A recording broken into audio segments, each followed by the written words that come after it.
George Natembeya ni kati ya wanasiasa kutoka magharibi mwa Kenya ambao wamekuwa na sukuma ajenda ya jamii hiyo kuungana.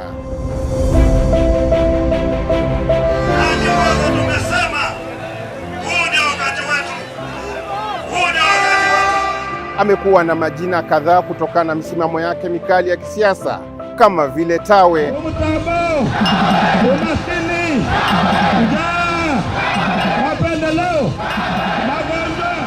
na Komando. Katika makala ya Mikoba ya Demokrasia tunaangazia siasa za George Natembeya. Wanasema kuangusha sitting president ngumu. Ruto ataanguka kura mpaka hata yeye mwenyewe hataamini. Ataanguka vibaya sana.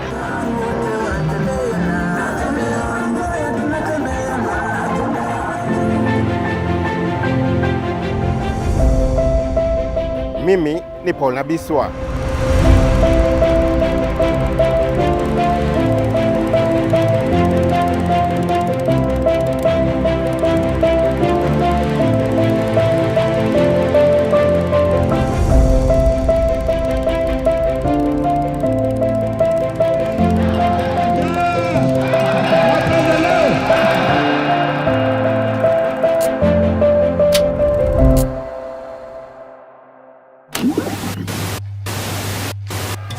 Komando kuja hapa.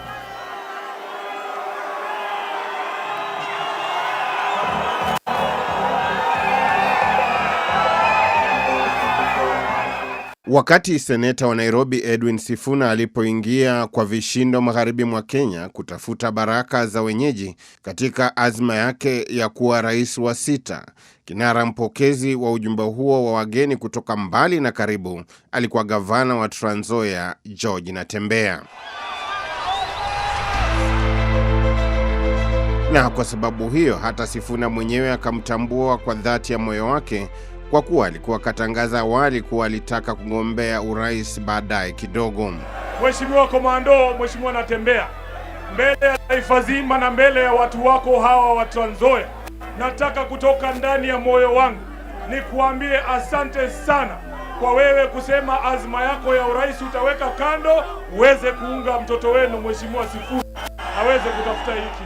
Sifuna akasisitiza kuwa Natembeya alichangia pakubwa hamasa yake ya kutaka kuanza safari ya ikulu ya mwaka 2027. Sisi tuliketi kwa masaa 10 kwa nyumba ya huyu Mheshimiwa Natembeya hapa Kitale, na tukakubaliana kwamba lazima tumalize kasumba iliyoko hapa Western, tuweze kuongea lugha moja na tuweze kutembea pamoja. Asante sana. Baadhi ya watu wanaoana na kauli hii ni msemaji wa vuguvugu la Linda Mwananchi Karoli Omondi, anayesema kuwa Natembeya ana ubavu. Nikaenda kwa gavana Natembeya, nikamwambia ndugu yangu, iko kitu nataka tufanye hapa, na akaniambia yeye atataka kurudi tano fresh hapa Trans Nzoia. Baada ya hiyo akapiga Sifuna tik. Sasa si unaona kila kitu imewakisha moto. Funga. Haya wetangula. Hoda badi. Natembeya alianzisha vuguvugu la Tawe Movement mnamo mwaka 2023. Jina Tawe katika kabila la Waluya kutoka magharibi mwa Kenya linamaanisha kukataa, na ilamaanisha kuifanya jamii hiyo kuwa na sauti moja, kwa mujibu wa Natembeya. Majenga amekuja juzi na amefunga Kisii kabisa complete. Kule Kalonzo Musyoka amefunga Wakamba complete. Rigathi amefunga Mount Kenya kule akikohoa, Wakikuyu, wa Meru, Tharaka, Waembu wote wanashikwa na homa. Sasa pia sisi hakuna aibu. Watu ya Western pia tuna lock. Ama namna gani? Walete mikate, wasilete mikate, tumefunga. Kulingana na Natembeya, jamii ya Waluya imebaki nyuma kwa ajili haijawa na uwakilishi wa dhati katika serikali kwa miaka mingi. So we'll sacrifice. Hata mimi simesacrifice Sifuna, ama kama ningesimama singepata kitu. Tungefurugana tu mbaya tu kabisa. Lakini iko haja gani? Mshirikishi wa zamani wa kanda ya Rift Valley anasimulia kale ya nyufa katika ukuta wa Waluya. Hata wakati wa Masinde Muliro alikuwa anapigwa na Elijah Mwangani. kabisa vita mpaka wakafungia Muliro nje ya siasa mpaka akakufa hata kabla hajarudi bunge tena. Wakati wa Wamalwa kijana kama captain angekufa, hata Wamalwa kijana angekuwa vice president. Maana alikuwa amekapa Wamalwa kwa hapo anapumua. Na alikuwa pia na mashabiki wengi wanasema sasa ndio umra na kabisa Wamalwa hali. Walikuwa wameanza walipigana mbaya sana. Wakati Wamalwa anaaga dunia anawacha Msukari Kombo anakabana na Mrisa Kitui. Wakapigana mpaka mkora wengine akatoka tu kwa KANU akachukua chama ya FDK. Akajita ni papa wa Roma. Hata ajui mwenyewe mahali alitoka. Jasiri wa kifua cha Natembeya ulionekana wazi katika mazishi ya mamake Spika wa Bunge Moses Wetangula, hafla iliyohudhuriwa na Rais William Ruto na ujumbe wa serikali mapema mwaka 2025, na kukawa na vurugu kati yake na wafuasi wa Spika wa Bunge Moses Masika Wetangula. Magavana wenzangu ambao wako hapa,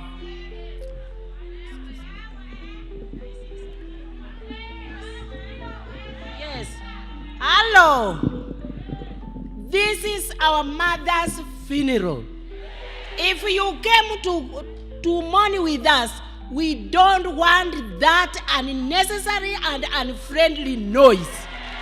Wewe mzee wa boma hii, Mheshimiwa Mzee Dominic, mimi huongea na yeye. Hata wakati mama alikufa, wala ambao mnapiga kelele kabla mama afe, mimi niliongea na mzee, hata nikamtubia fedha akaenda hospitali. I gave him money.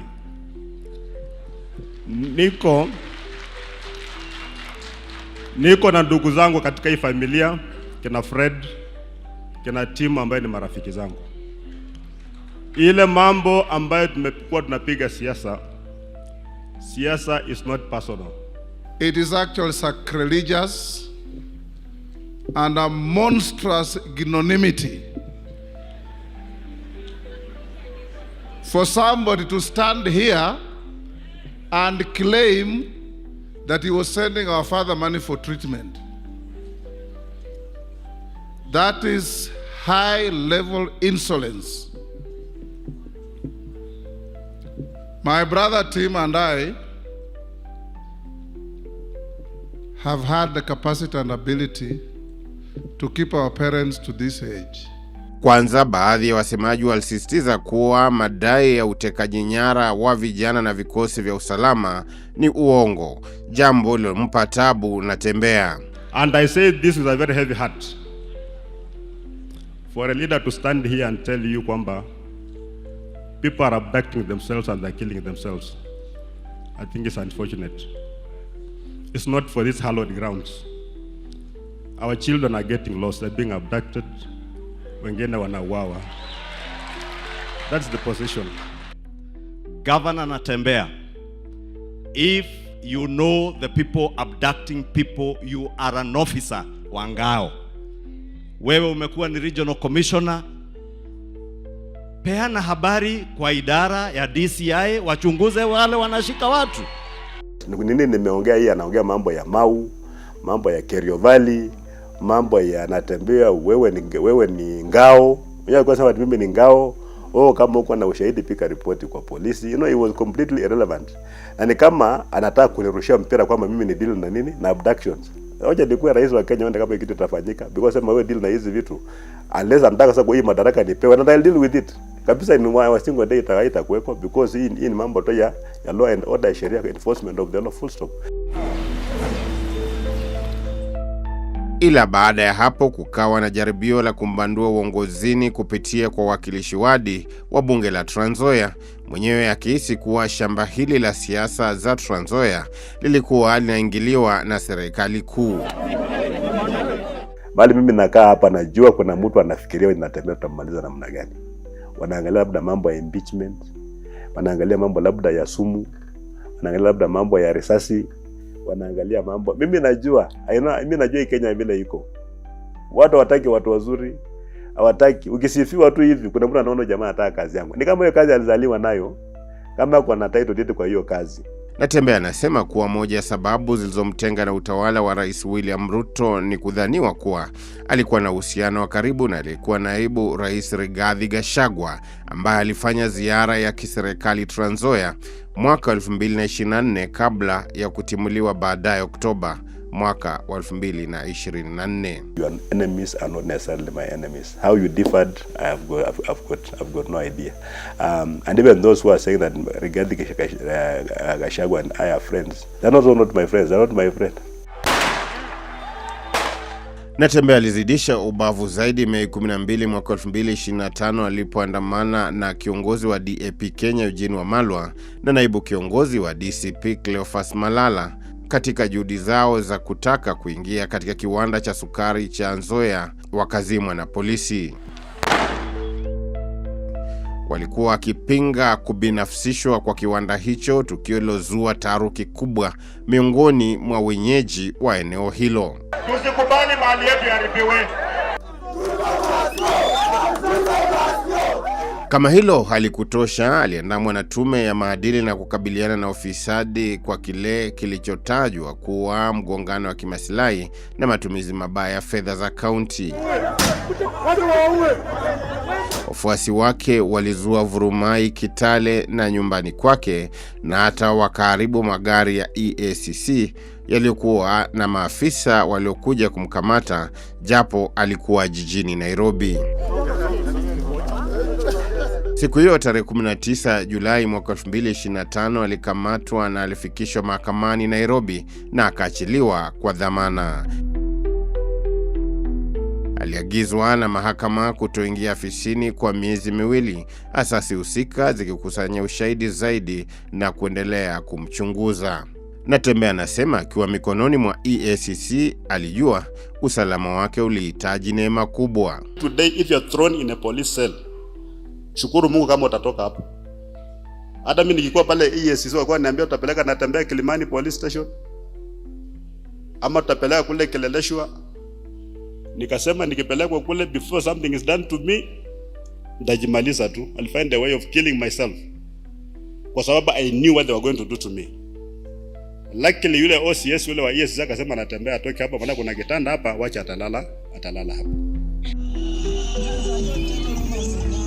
Na ili kuonyesha misuli yake pindi alipofunguliwa pingu, alifululiza moja kwa moja hadi Kisumu na kuanzia msafara wake katika kaunti ya Vihiga, Kakamega, akikutana na wafuasi kabla ya kupitia Bungoma ambayo ndio ngome ya spika wa bunge Moses Wetangula, na nyumbani mjini Kitale katika kaunti ya Trans Nzoia na kusimulia yalomsibu. Mimi watu wangu nimejitolea kwa kauli moja. Vile mwana wa Mungu Yesu Kristo alijitolea mara moja, akaja akafa ili watu wake waokoke, si ndio?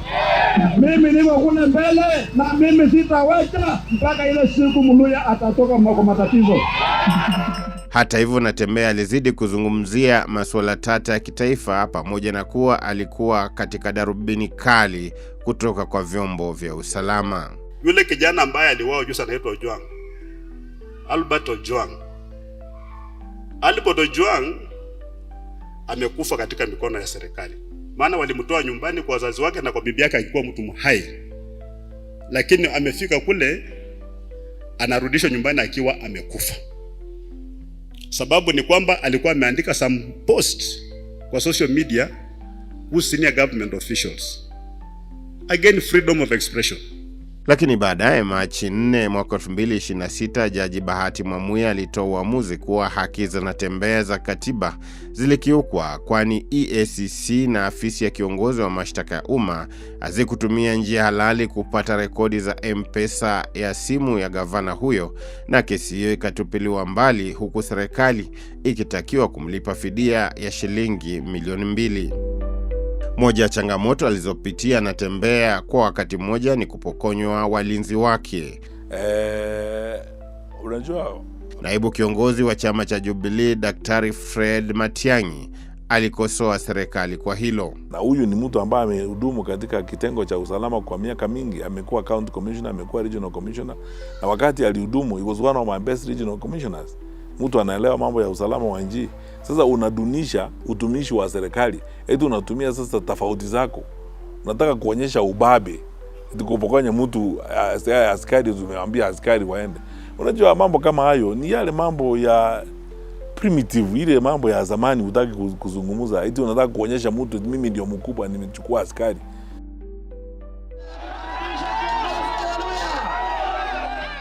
Machachari Anatembea alionekana tena katika uchaguzi mdogo wa Malava baada ya kifo cha aliyekuwa mbunge wa eneo hilo Injendi Malulu. Natembea wakati huo akiwa naibu kiongozi wa chama cha DAP Kenya aliongoza kampeni ya Seth Panyako kutoa kiti hicho. Ilikuwa ni kampeni kali, japo akatangazwa mshindi mgombea wa chama cha UDA David Ndakwa. Sisi tukiongea Western, viongozi wetu ni Mudavadi na Wetangula, lakini adini wanafanya kazi gani huko? Wamekaa kwa serikali 70 years, moja 40 mwingine 30, total of 70 years. Angalia vile tunakaa. Natembea hakuwa tu kamanda wa uchaguzi mdogo wa Malava, alikuwa kabuchai kumpigia debe mgombea huru wa wadi, na hapa alinusurika shambulizi la risasi. Katika ubabe wa magharibi mwa Kenya, Natembea amepanua wigo wake hata zaidi kiasi cha kuwatia wasiwasi mkuu wa mawaziri Musalia Mudavadi na spika wa bunge la taifa Moses Masika Wetangula, ambao walikuwa katika mstari wa mbele kumpigia debe Rais William Ruto katika uchaguzi mkuu wa mwaka 2022, na ndio wakatunukiwa vio hivyo. Lakini kuna wale ambao hawako hiyo namba 3 lakini wanapata share. Mtu kama Duale kwa kona, kenda kule kwa kule mambo yanafanyika makubwa, au namba ngapi? Alisema ya namba ngapi? Lakini unajua Muluya ni mtu anapewa vitu kidogo, na anafurahia sana. Sasa anajisifu kila mahali. Hata anaenda kuambia nyanya yake atuwe namba 3.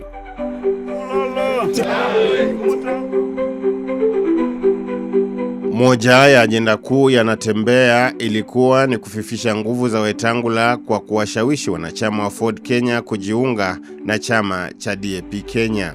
Hatutaki wale watu ambao wanaitwa interlopers, wale wanapita katikati, wanasema wanataka kumaliza safari ambao hawajui ilianza namna gani. Wale ambao walikuwa maadui wa viongozi wetu wakakuwa kule wakiwanyanyasa, ndio walikuwa wanaenda kotini wanafunga barabara. Tunataka sasa kufungua barabara. Natembea alizaliwa Endebess mwaka 1972, lakini akahamia katika maeneo ya Naitiri katika eneo bunge la Tongareni alikosoma katika shule ya msingi. Baadaye alielekea katika shule ya upili ya Mothers of Apostle Eldoret na kufuzu kujiunga na chuo kikuu cha Nairobi. Alisomea shahada yake ya anthropolojia na akafanya shahada ya uzamili katika eneo hilo katika chuo hicho mwaka 1999.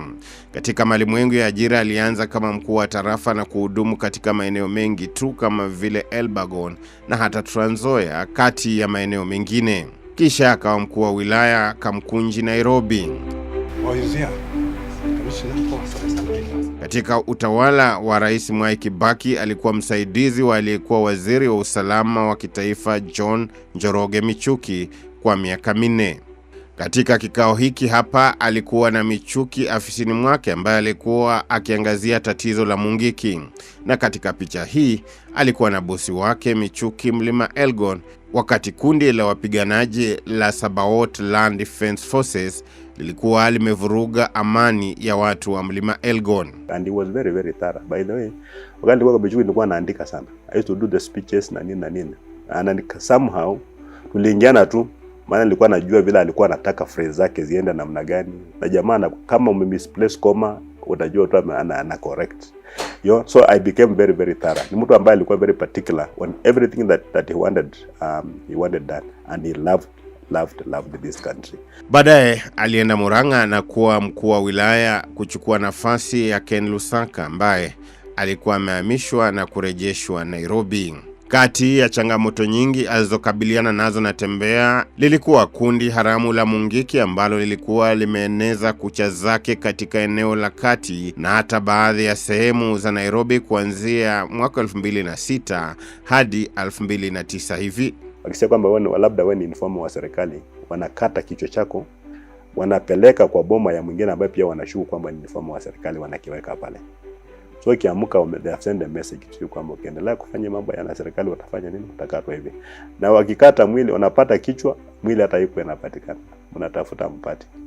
But we just implement the law very very strongly and very very firmly. Nao pia wakajua kwamba hapa hakuna mchezo, na it was just about information management. Mimi niliwaambia tu wananchi kwa mikutano kwamba mko na habari, namba yangu ya simu ndio hii. Sasa uibadilishe mpaka sasa. Namba yangu ndio hii. Nipigia simu niambie taarifa kuhusu hivi vikundi vya Mungiki, hata kama wewe ni mzee mama asikie. Wewe kama ni mama mzazi asikie.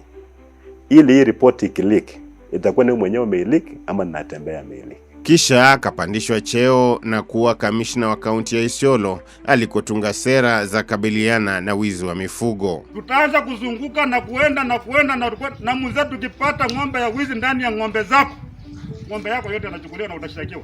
Na huko Narok ambako kulikuwa na shinikizo kubwa la kulinda msitu wa Mau na kusimamia kuhamishwa kwa watu katika eneo hilo, mchakato ulikuwa na taharuki kubwa na jazba chungu nzima za siasa. Akiwa mshirikishi wa bonde la Ufa, aliongoza maafisa wake kulinda haki za watoto ambao walikuwa wakidhulumiwa. Msichana akipata mimba saa hii kwa area yako, mimi nitajua hiyo mimba ni yako. Mpaka ile siku mtoto atazaa tuende tufanye DNA. Lakini kabla hajazaa, wewe ndio utaenda kununua, utapeleka kliniki, wewe ndio utapeleka mpaka azae. Wewe. Maana ulikuwa wapi akipata mimba? Na alikuwa na mipasho aswa akiwakabili viongozi. Sasa watoto 18 utapeleka wapi? Ndio mnaona iko vijana mingi ya kupigana vita. Maana kwenda kwa shule hakuna, utapeleka kwa shule watoto 18 namna gani? Hata serikali ikisema elimu ni ya bure, nguo utanunua namna gani? Huyu mtoto asipokaa nyumbani akusaidie kwenda kibarua na kulima kule na kufanya mwatakula nini? Ndio unapata watoto hapa wengi kipsikizi hapa, hata Kiswahili momi. Tuko hapa na mkubwa wa province RC. Ako wapi? Nani? Anaitwa Bwana Natembeya, anatembea sana. Nataka kumpatia kazi sasa atembee. Njoo my friend. Alipandishwa kidato Juni mwaka 2019 na kuwa mkuu wa kanda ya Rift Valley, dhima yake kuu ikiwa ni kuimarisha usalama katika baadhi ya sehemu kulikokuwa na mizozo ya kijamii na wizi wa mifugo, mbali na maafisa wa polisi kuuawa na makundi ya majahili wenye silaha nzito. Kama watu etiachini elimu ndio challenge. Maana huwezi pata Pokot ambaye hata amefika class 5 class 6 ambaye anaenda kwa vita. Unapataka ile Pokot ambaye ameuawa kwa vita hajakanyaga shule. Unapata Marakwet ambaye amepigana kwa vita amekufa iko na degree. Januari mwaka 2022 alikuwa kati ya maafisa wa ngazi za juu serikalini kujiuzulu ili kutafuta ridhaa ya watu wa Trans Nzoia kuwa gavana wao wa pili baada ya kipindi cha Patrick Haemba cha mihula miwili kukamilika. Nimesema naenda provide servant leadership. Sitaki kuwa mdosi. Kama nikuwa mdosi hizi mimi ni mdosi. Niko na gari tayari, niko na bendera tayari, niko na security tayari, nikitaka escort. Sitaki udosi. Naenda kuwa servant leader. Vile naambia wengine nikienda pande hiyo sasa inakuwa ni about time. Wananchi wanakuwa waheshimiwa, watu wengine sisi wote wakiongozwa na governor tunakuwa uko nyuma. Baadhi walidhania kuwa alikuwa mtu wa sare wala si wananchi, wapinzani wake wakimsema visivyo. There are things he has done hiding behind the uniform. Want him to remove the uniform. I've never feared any competition, by the way. It is the people of Trans Nzoia who will decide. Wala ambao walikuwa nasema wanatembea atoa uniform, Natembeya ametoa uniform na anakuja kimeumana.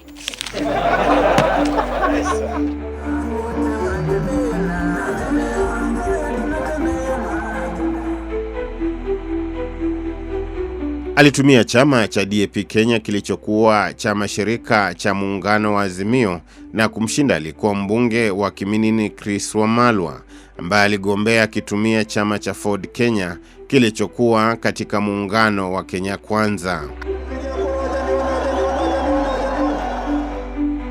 Hata hivyo, pamoja na kuwa amekuwa akishirikiana na muungano wa upinzani katika mikutano ya hapa na pale nchini, hajawa na mlahaka mzuri na kiongozi wa DAP Kenya Eugene Wamalwa ambaye ni mmoja wa vinara wa muungano huo, na alitangaza kuhama chama hicho baada ya jaribio la kutaka kukitwaa mwaka 2025, akiwa mmoja wa naibu viongozi wa chama hicho, wenzake wawili wakiwa naibu gavana wa Kakamega Ayub Savula ambaye alihamia UDA na Wafula Mnyinyi ambaye yumo katika mrengo wa Linda Mwananchi wakati huu.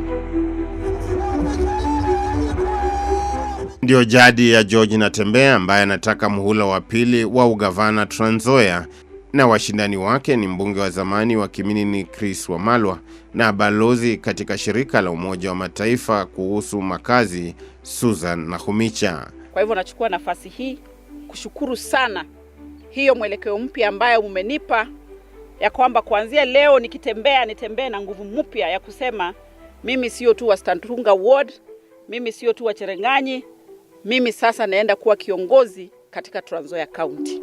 Haya, funga. Mambo hii funga. Funga. Haya, twende Kasongo. Mudavadi. Paul Nabiswa, makala ya Mikoba ya Demokrasia, NTV. Kenya.